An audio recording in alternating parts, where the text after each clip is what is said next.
Baik, Assalamualaikum warahmatullahi wabarakatuh. Perkenalkan, nama saya Subaidah dengan NIM 2102111049 dari kelas AP21B Prodi Administrasi Publik. Nah, di sini saya akan menjelaskan tentang jawaban UAS Bahasa Indonesia saya.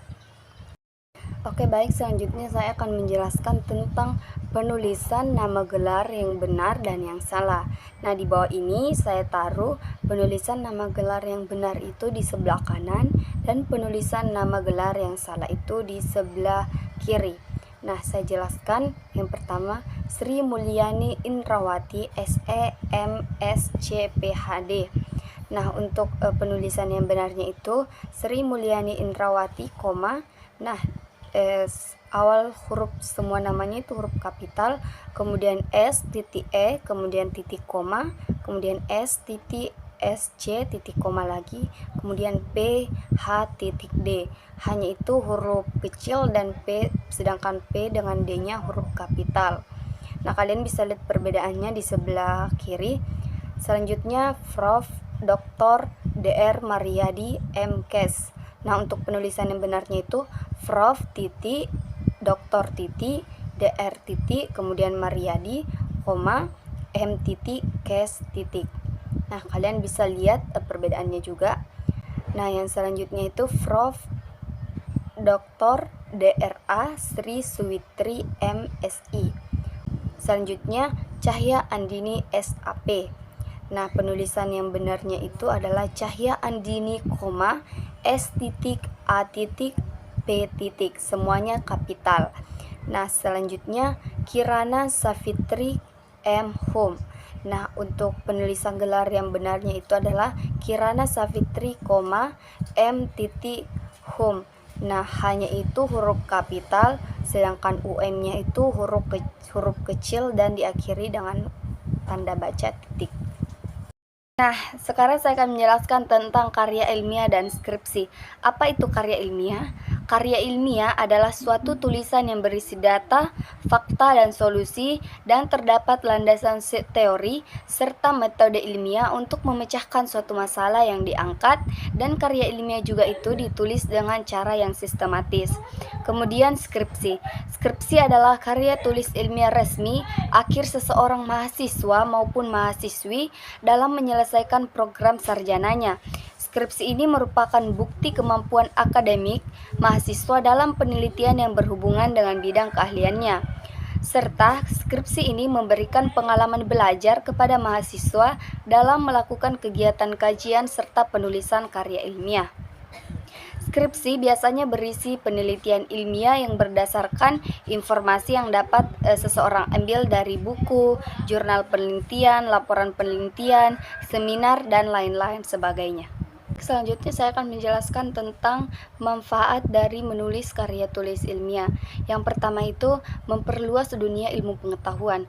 Kenapa? Karena jika hasil karya tulis ilmiah kita dipublikasikan, maka banyak orang yang akan membaca dan mereviewnya, sehingga hal tersebut dapat mengembangkan materi yang ada dalam penelitian kita.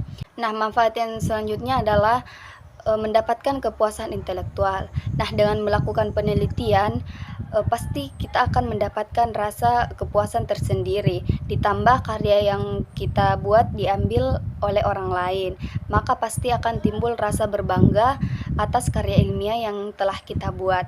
Selanjutnya adalah melatih dan mengembangkan kemampuan membaca yang efektif.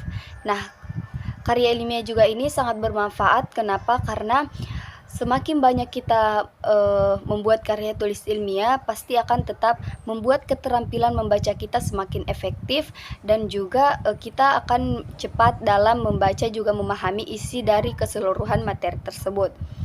Nah, selanjutnya adalah sebagai rujukan untuk bahan materi penelitian selanjutnya. Kenapa? Karena dengan membuat penelitian di suatu bidang keilmuan, pastinya kita akan menjadi rujukan atau referensi pada penelitian selanjutnya dengan bidang ilmu yang sama tentunya.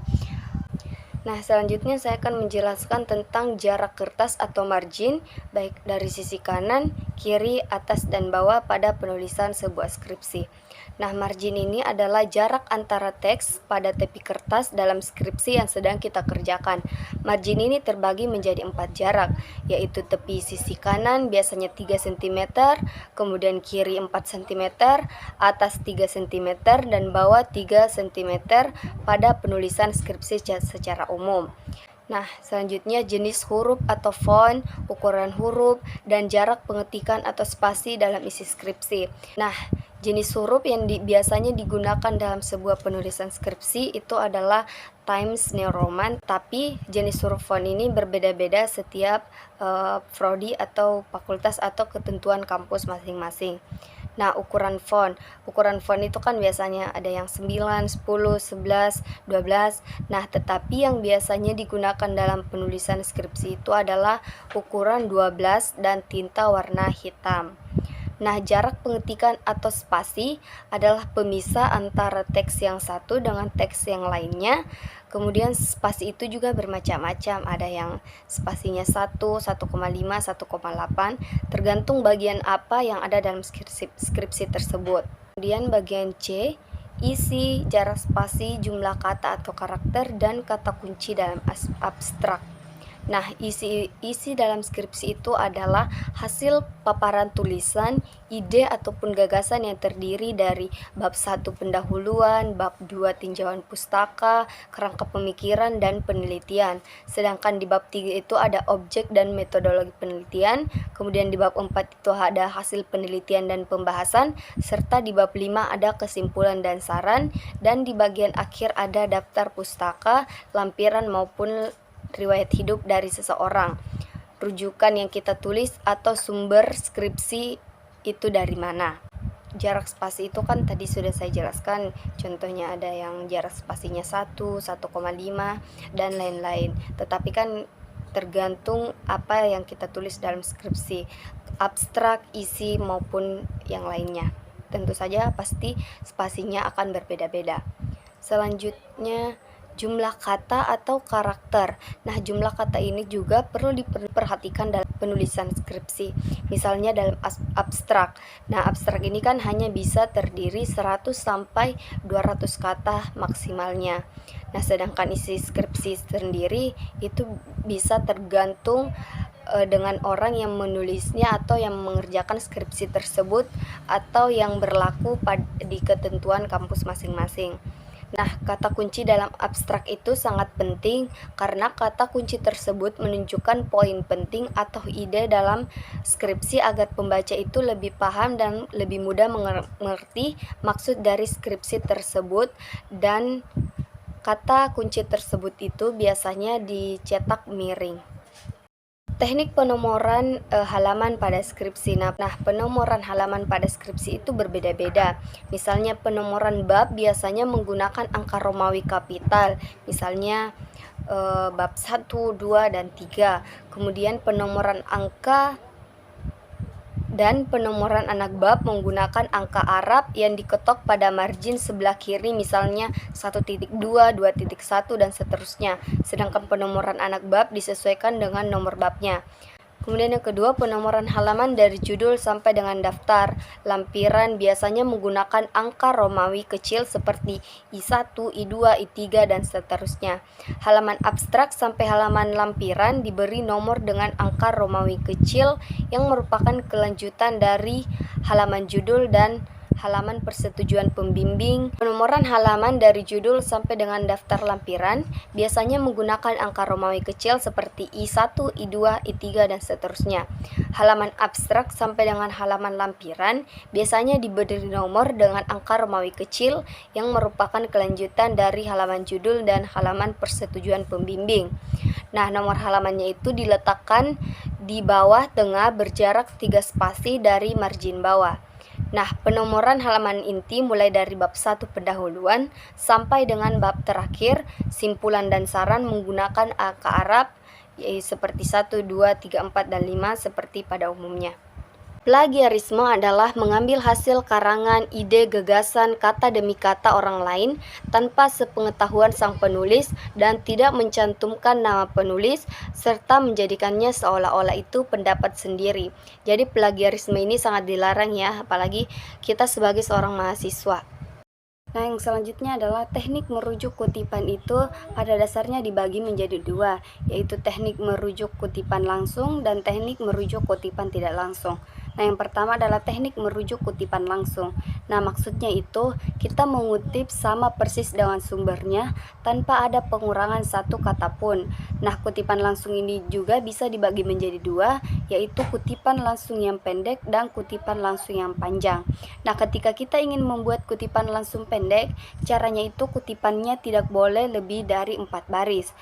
Kemudian, jarak baris kutipan sama dengan jarak baris teks yang ada, yaitu 2 spasi, dan kutipannya juga diapit dengan tanda petik 2. Selanjutnya, cara membuat kutipan langsung panjang itu adalah kutipannya bisa lebih dari 4 baris, tetapi kutipannya itu dipisahkan dari badan teks, lalu kutipannya berjarak 1 spasi, sedangkan badan naskah biasanya berjarak spasi 1,5. Selanjutnya, seluruh kutipan tersebut diletakkan menjorok ke dalam 5-7 ketukan. Selanjutnya, teknik merujuk kutipan tidak langsung itu maksudnya adalah kita hanya mengambil gagasan atau ide dari sumber tersebut, kemudian kita merangkainya menggunakan bahasa kita sendiri, dan jarak bagian kutipan itu sama dengan jarak badan teks yang lainnya dan tidak menggunakan tanda kutip. Nah, untuk menulis kutipan langsung baik yang panjang maupun yang pendek sudah saya jelaskan pada slide sebelumnya. Di bawah ini ada 2 contoh kutipan langsung yang pendek atau yang panjang. Kalian bisa lihat contohnya. Nah, selanjutnya kutipan tidak langsung juga sudah saya jelaskan tadi bagaimana cara mengutip kutipan tidak langsung. Nah, di sini juga ada contohnya. Nah, di sini saya bacakan mekanisme struktur politik di dalamnya terdapat proses yang langgeng dan mengandung dimensi waktu disebut dengan sistem politik. Nah, sistem politik juga disebut dengan sistem sosial. Dengan ilmu sosiologi dan psikologi, peran politik bisa dibahas lebih dalam seperti analisis sistem, teori sistem, pendekatan sistem, pengertian sistem politik, kultur, dan peranan politik. Nah, kenapa di belakangnya ini ada tanda kurung kemudian ada Anggara 2013-74. Nah, ini tuh maksudnya ini Anggara nama penulisnya, kemudian 2013 itu tahun buku tersebut ini dikeluarkan, dan 74 itu halaman 74 yang saya kutip secara tidak langsung ini. Nah, di sini tugasnya adalah kita diberi penulisnya, judul bukunya, nama penerbit, tempat terbit, dan tahun terbitnya. Nah, di sini kita akan belajar menyusun daftar pustaka yang benar baik dari buku dan jurnal. Nah, contoh yang pertama itu adalah ini dari buku ya, namanya judulnya penelitian kuantitatif.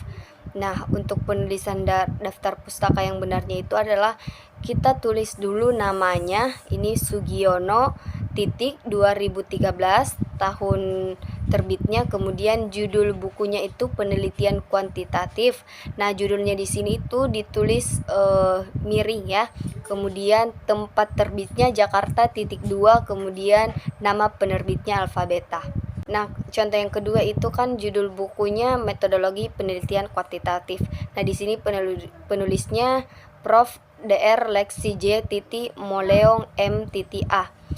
Jadi untuk menulis daftar pustaka yang benar itu kita pindahkan dulu Moleong MA-nya itu ke depan, kemudian dikasih koma, lalu nama depannya Lexi J kita taruh di belakang. Jadi kalau misalkan namanya itu ada 2 kata, nama belakangnya kita pindahkan ke depan, kemudian sebaliknya nama depannya kita pindahkan ke belakang. Lalu diberi tanda titik, kemudian tahunnya 2018, lalu nama bukunya metodologi penelitian kuantitatif dicetak miring di Bandung .2 dan diterbitkan oleh PT Remaja Roskadaria. Nah, di sini juga ada contoh buku lagi ya. Judul bukunya adalah Kuantitas Pelayanan public konsep, dimensi, indikator, dan implementasinya. Nah, bagaimana jika penulisnya ini ada 4 ya, ada 4. Nah, kita tulis aja yang salah satunya. Nah, saya ambil yang Wildan Amirullah. Nah, Wildan Amirullah ini nama depannya Wildan kita taruh di belakang, kemudian nama belakangnya Amirullah kita taruh di depan. Jadi begini, Amirullah, Wildan DKK. Nah, DKK-nya itu udah masuk ini ya, Hadriansyah, Noveria, dan Dwi Fitriani. Nah, kemudian tahunnya, kemudian judul bukunya dicetak miring, dan tempat terbit, kemudian nama penerbit. Nah, selanjutnya di sini ada penulisan daftar pustaka untuk jurnal ya. Nah, nama jurnalnya kan Jurnal Kebijakan dan Manajemen PNS. Nah, di sini kan penulisnya ada 2. Nah, untuk ini Agus Triharyadi. Nah, Triharyadinya kita taruh di depan, koma, kemudian Agus dan Retnowati. Karena ini cuma penulisnya 2, jadi kita tulis dan Retnowati, kemudian tahunnya, kemudian judul jurnalnya itu Kualitas Pelayanan Urusan Pensiun di Badan Kepegawaian Negara. Jurnalnya itu adalah Jurnal Kebijakan dan Manajemen, kita garis bawahi. Kemudian volumenya itu 24 dan nomornya nomor 2. Nah, selanjutnya ada Jurnal Ilmiah Administrasi Publik. Nah, penulisnya di sini ada Anissa, Bambang Santoso Haryono, dan Leli Indra Mirdati. Nah, kalau penulisnya itu 3, maka kita tulis aja yang mana ya? Yang ini aja ya. Saya ambil contohnya yang Haryono. Nah, Haryono, Santoso Bambang DKK, kemudian tahunnya, kemudian judul jurnal, kemudian jurnalnya apa, kita garis bawahi, kemudian volumenya 6, nomornya 2. Oke, baik, sekian presentasi jawaban UAS Bahasa Indonesia saya. Kurang dan lebihnya mohon dimaafkan. Assalamualaikum warahmatullahi wabarakatuh.